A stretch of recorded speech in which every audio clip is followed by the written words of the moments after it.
Hello Scorpio, welcome to the Plaid Oracle. This is a general reading for you, and I've used a song as inspiration for the reading from my big Oracle playlist. The song that came up for you is Mystical Journey, and it's an instrumental piece played on the harp. And well, it's very appropriate for you, Scorpio. People often think of Scorpio as the mystical sign, right along with Pisces, of the zodiac.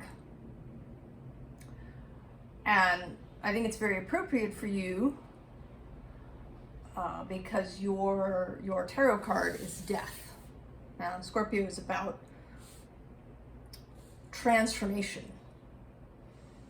Now, to be a mystic is to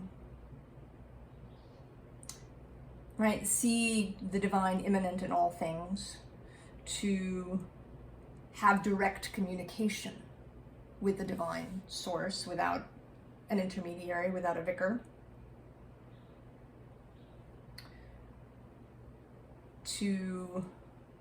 and to really see the divine in all things. And we begin with this underlying star keeper, and right underneath that is the void. And I think this is today absolutely that divine source that is both somehow separate and also entirely here and within us in every moment. You are being invited, Scorpio, and perhaps you've already experienced this invitation. Maybe you're, even part way along this journey that's kind of shown here in the cards. You could be anywhere along the line. And it is a journey that is kind of a lifetime, right? It is a way of living.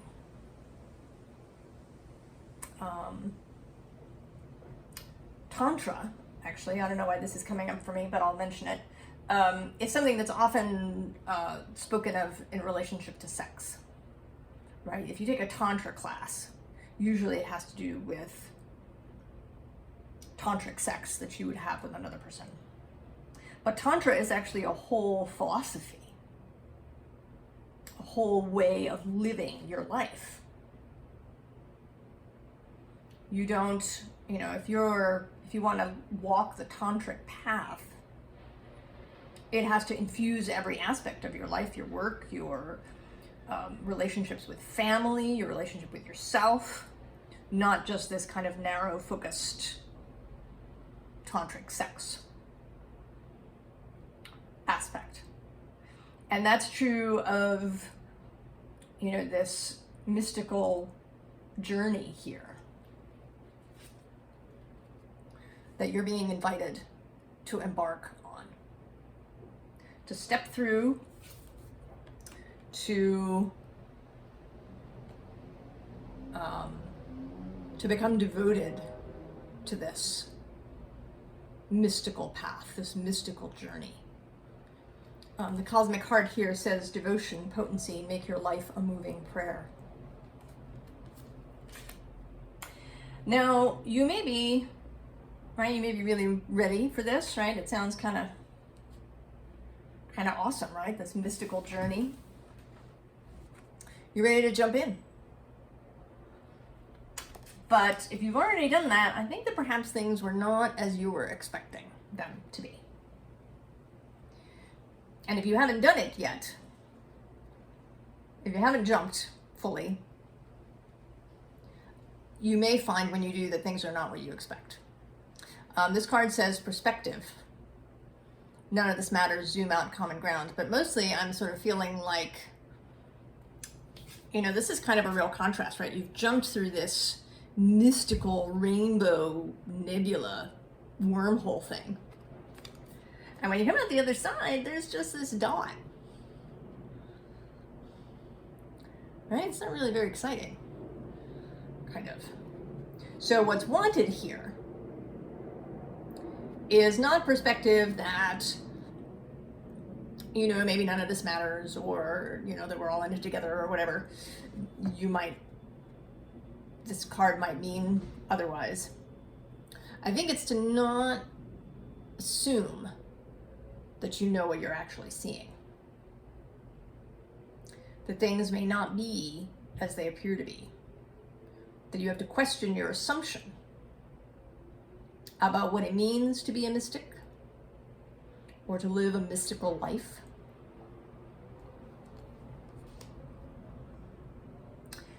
And it may be, you know, that this is more of what you were picturing.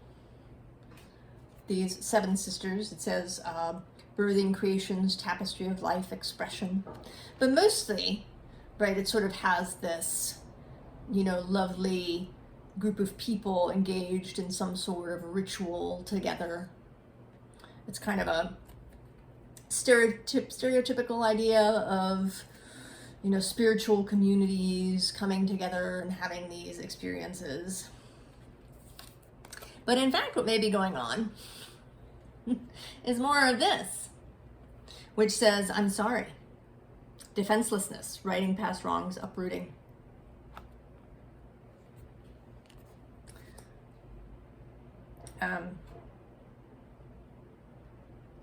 If you've ever gone and spent time in a spiritual community, you may find that things aren't always right like this. Because we all of us who are drawn to these paths, we have stuff. We have traumatic pasts. We have things that we've done in our lives that we regret.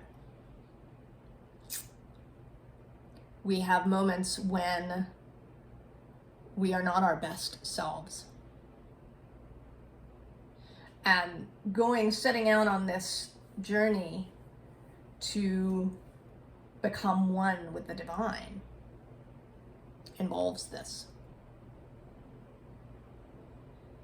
There's going to be difficulty. Stuff's going to come up. Anything that's been buried, repressed, suppressed is going to want to come out. It will take any crack that it can find. And the task here in this underlying initiation card is focus. Which you are actually, right, you're set up to focus. You have a fixed energy, Scorpio, though you are water. You can go deep.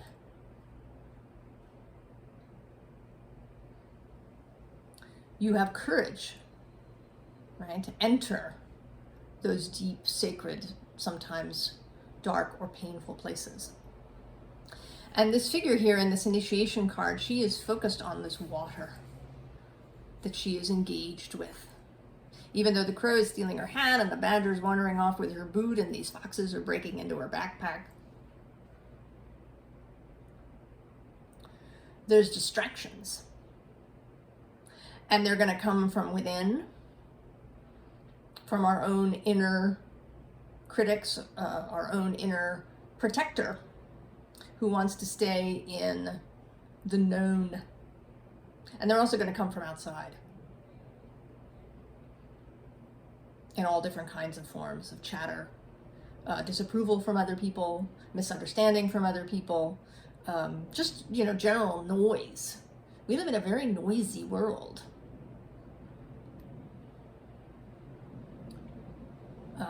Someone I know said the other day, right, that, you know, advertising and marketing was so mixed in that it was sometimes kind of hard to tell when you were seeing it and not seeing it. And the same is true of societal norms and messaging. And that's another kind of noise. So the focus of this mystical path that you've set on is to keep focus. Now, fortunately, you're not alone, right? That's the whole point, actually, right, of this mystical journey, that you're not alone. And there are forces, energies, and people, and information, books, writings, poetry, all kinds of things that exist that are here to help you. You don't have to enter into this with an iron will. You are not in this journey alone, cut off in your own mind. This messenger of fire, who, right, he's sort of the page of fire, right? He has this solar scarab drum, and this kind of Aries ram here with him, with inspiration. And then the guardian, who is, right, nature, the natural forces. We humans are, right, we're part of nature. We are natural. We've been moving away from that for a really, really long time. I think longer than anybody thinks. Often people talk about the Age of Enlightenment as being the place where we left, but I think that we left even longer ago than that. I think the process started back when we began to create more human-like deity to gather in temples, right? Places like Göbekli Tepe and Çatalhöyük.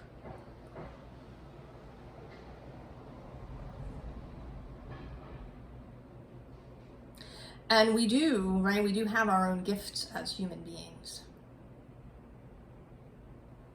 The story of being ejected from Eden, right? The knowledge of good and evil, right? The tree of knowledge of good and evil, that's about having to create a moral and ethical standard, which other animals don't need. They just live in balance. But our particular form of intellect that sends us off into all kinds of places and journeys and futures and imaginings, and our really complex society requires that we have these rules. And so we forget this inner guardian, our own human senses, our own human natural rhythms. So tying into that will help you, Scorpio.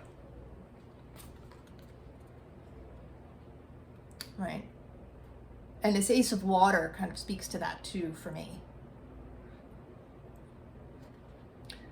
Drinking from the water of life.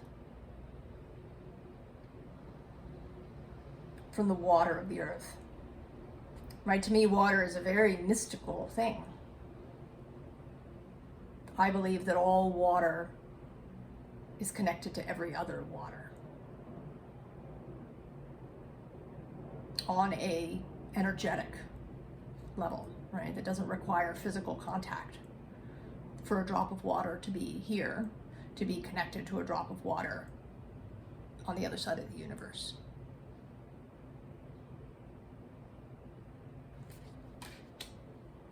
Now this card, the Five of Water, sort of the Five of Cups, which often speaks of grief.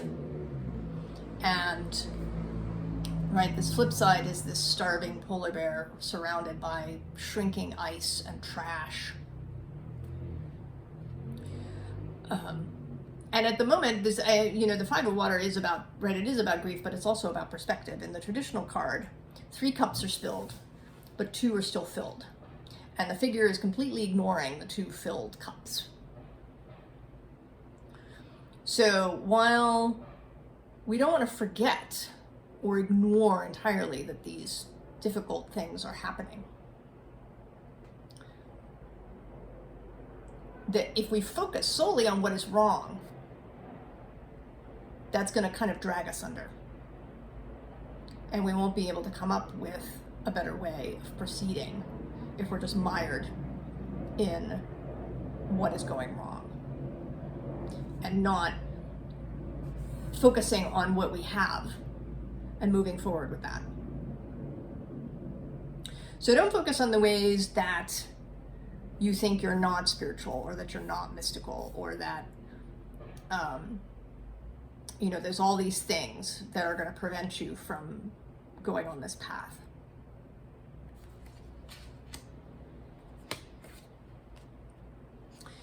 Because again, you're not alone. And in this case, this is not spirit, these are other seekers. Other people on the path, other people watching this video, other people finding their own way. And when we really focus on that, on the journey, on doing our part, we will find ourselves attracted to other like souls and people, so that we can travel together, to have this sense of community. Because as human beings, we need community.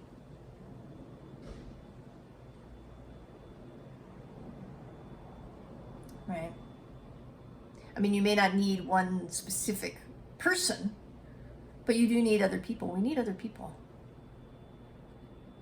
Because we are a communal animal.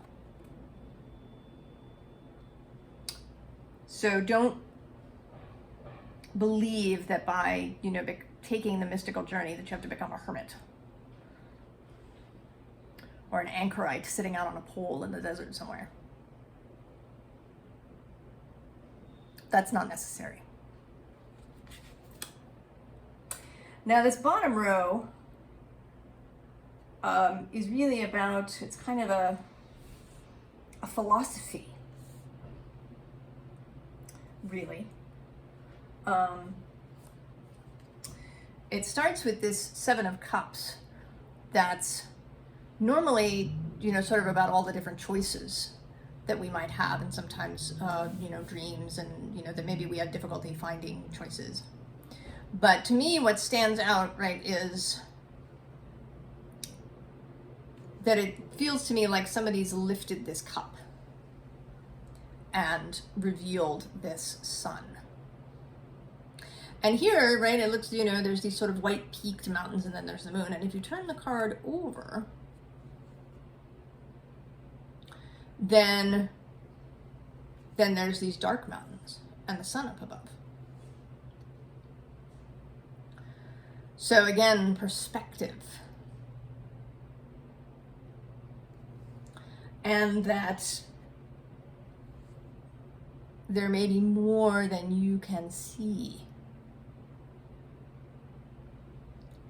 That there is more to reality than what our senses have been trained to observe.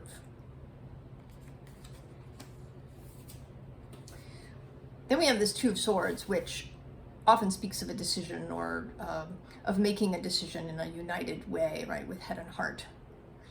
But today it speaks of paradox, of contradiction, of being able to hold contradictory ideas. And even impossible things, to be Alice in Wonderland's Queen of Hearts, who can, believe 6 impossible things before breakfast. Holding paradox, the ability to hold contradictory ideas, is crucial to this mystical path that you're embarking on, Scorpio. Because as much as God is beauty, and God is children laughing, and God is sunsets and roses and love. God is also the devil. Rage, greed, the trash floating around in the ocean. Conflict, war, poverty.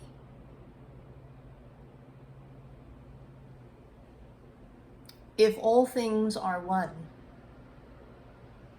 then all of those things are also God. If you throw things into the trash heap, right, if you say that's evil, that person is evil,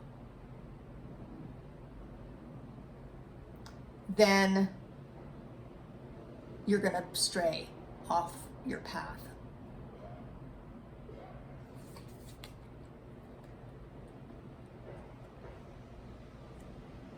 Right? She's reaching for the devil. They move together. Things that we think of as the devil may be, a result of disconnection from this divine love. But they are all still themselves worthy of love. And don't other things or people. If the divine is immanent in all things, then it is immanent, it is there in those things that you find unacceptable. And again, this doesn't mean that we ignore wrongdoing or harm that we see being caused. We can act to disrupt harm, to help. But we do it in a way that doesn't other this energy. We do it with the mystical perspective that all things are divine.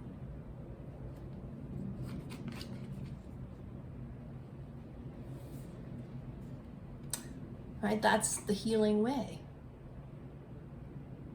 That's the path. Now, again, it doesn't mean that you have to like everybody.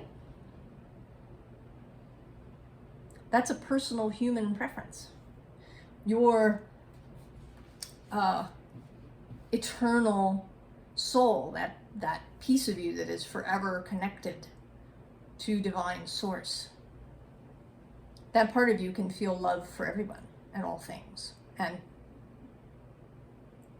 But you as a human being, right, you've got preferences.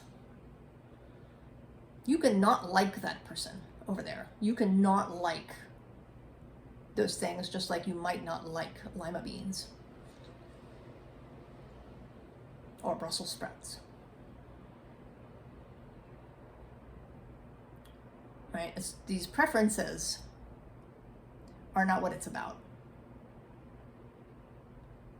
Right? It's about this star energy that holds healing for all things, regardless.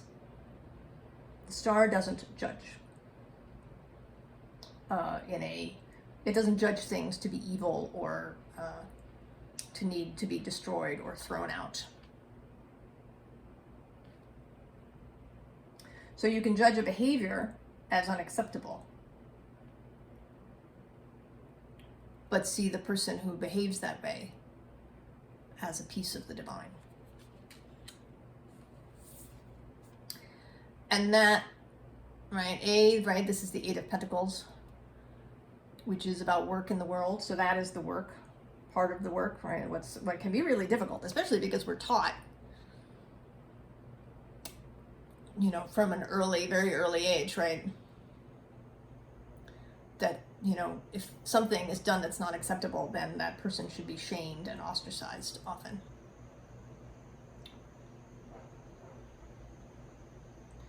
So part of the work is undoing the original web and creating a new one.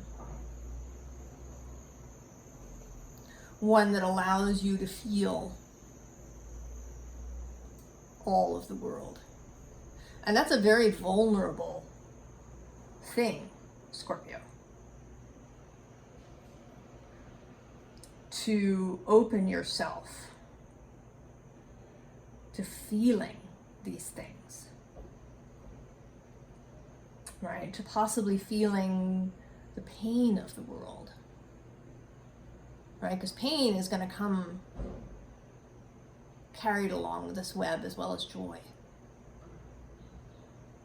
So to be able to sit in the web and come into balance, and you don't, again, have to do that on your own.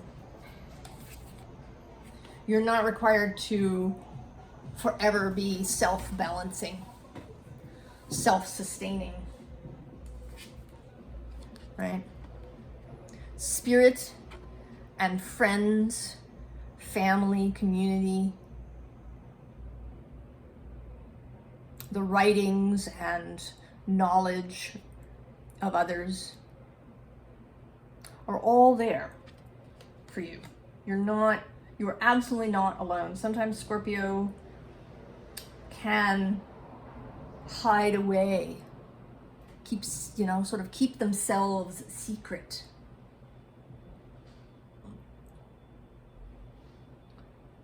But that leads to exhaustion and an inability to keep this balance that is required to hold paradox, to not descend or to not flip over into rage or offense.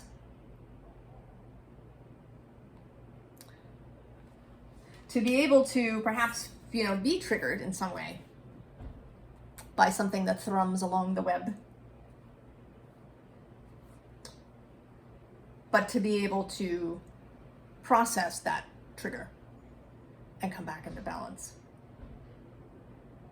So this work, this mystical work, is not all up in the head. It's not just a heady enterprise. It is part, right? The body is involved, absolutely.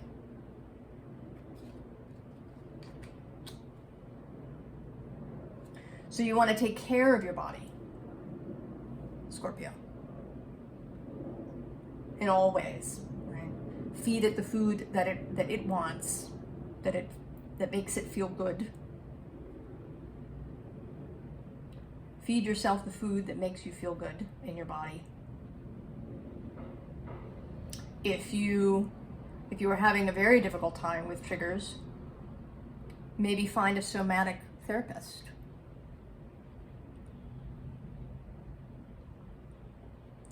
There are ways to help yourself,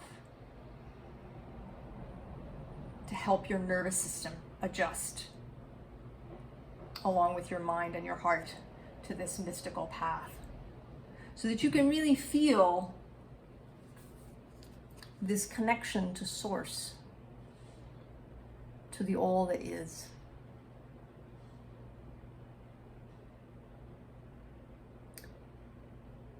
In a range of ways, right? Both gently and ecstatically. So soft, sitting and listening to the rain, perhaps. Or reading a good book, or having a lovely conversation, right? The softer end of connection. All the way to real ecstatic experience. Like Teresa of Avila. The sculpture Teresa of Avila on fire.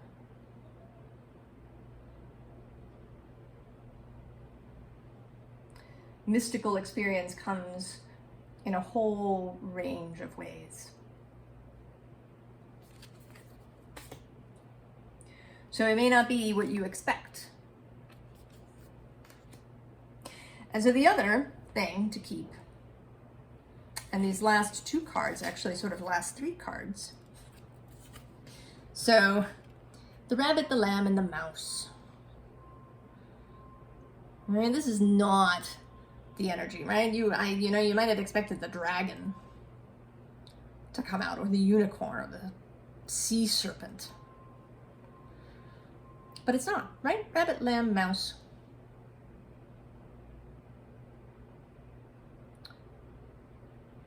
These are kind of, they're friendly energies. They're childlike energies, right? Seeing, right? Children are mystical until, societal programming messes that up. Right? An infant is a mystic. Right? An infant is still completely connected to the all that is. Feeling him or herself entirely connected with the all that is.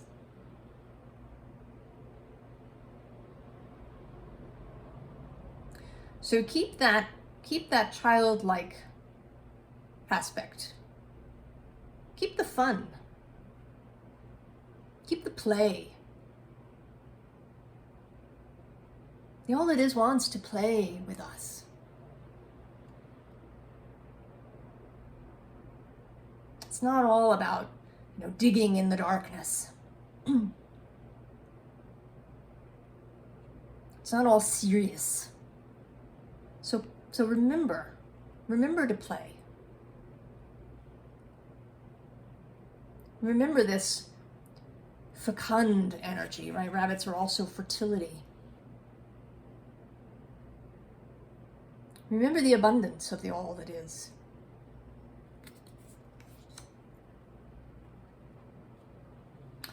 And the mouse is about the little things, right? That the little things are also sacred. That to, clean your house, or work in the garden, or make a meal, or mend a piece of clothing, or having, just a cup of tea with a friend. That all of these little quiet moments that make up our lives are all mystical and sacred too, if we see them that way and move that way.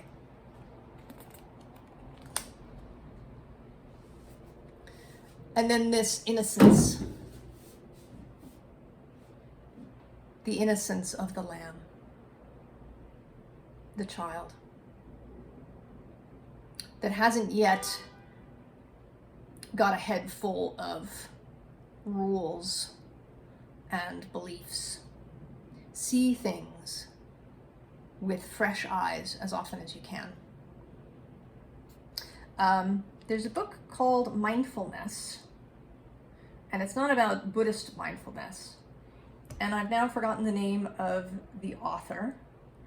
She is a psychologist, professor at Harvard University. But the book is about mindfulness in opposition to mindlessness. So paying attention, in other words, right? We spend a lot of time on autopilot, right? We learn things as children, we learn how to tie our shoes and brush our teeth and lock the door and do all these things. And so and it's useful, right? You don't have to relearn to tie your shoes all the time or how to walk. But we kind of extend that autopilot into places where it is a disservice. We move through our whole lives on autopilot, thinking the same thoughts over and over again, doing the same things over and over again, seeing people the same way. And she actually has this little practice, which is to notice 3 new things about somebody that's really familiar to you, your partner, your child, your coworker. Every day, try to look for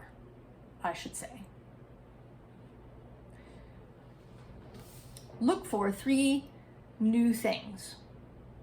And I would say do that not just with people, but with situations, with places. Look for new things. Do your best to see things with fresh eyes. Pretend that you've never been there before. What is jumping out to you today about this person or this place or this thing? Keep that childlike, that infant innocence as you go on this journey. Right? It's not, right? The journey's not going to be what we expect. And it may be, different for you than for your friend who's on the same journey. There may be things where you have things in common and you cross, and then other places where you diverge. Holding contradictory ideas, understanding that reality is not a fixed thing.